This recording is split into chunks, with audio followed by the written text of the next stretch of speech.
भारत आता कमजोर उरूंक ना. संवसारीक पावंड्यार भारताची प्रतिश्ठा आणि विश्वासाक पात्र वाडयल्याचे संरक्षण मंत्री राजनाथ सिंहान सांगले. शुक्रारा लखनौ विद्यापीठात जाल्ले एका कार्यावळीत ते उलयताले.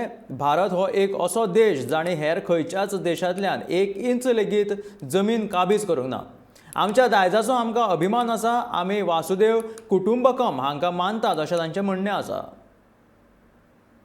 तो इतनी बात तो मैं आपको बताना चाहता हूं, रक्षा मंत्री होने के नाते भारत अब एक कमजोर भारत नहीं रहा है. भारत दुनिया के ताकतवर देशों की कतार में आता है.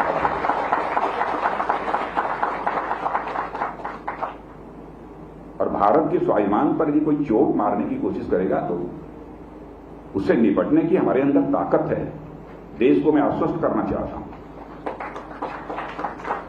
हमारे सेना के जवानों पर पूरा विश्वास रखिए.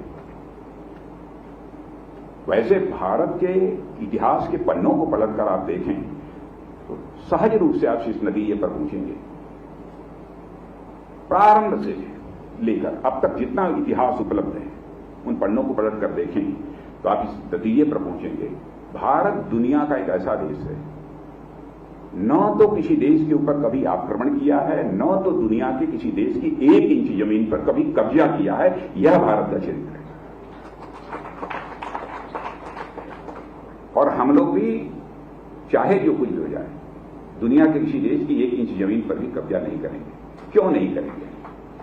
इसलिए नहीं करेंगे कि हमारे देश के ऋषियों और मनीषियों ने भारत की सीमा में रहने वाले लोगों को ही अपने परिवार का सदस्य नहीं माना है, बल्कि पूरे विश्व की धरा पर रहने वाले लोगों को अपने परिवार का सदस्य मानते हुए वसुधैव कुटुंबकम का संदेश सारी दुनिया को वसुधैव कुटुंबकम का संदेश सारी दुनिया को किसी देश की धरती से गया है तो हम सभी सौभाग्यशाली लोगों की देश की धरती भारत से गया है और दुनिया की किसी देश की धरती से.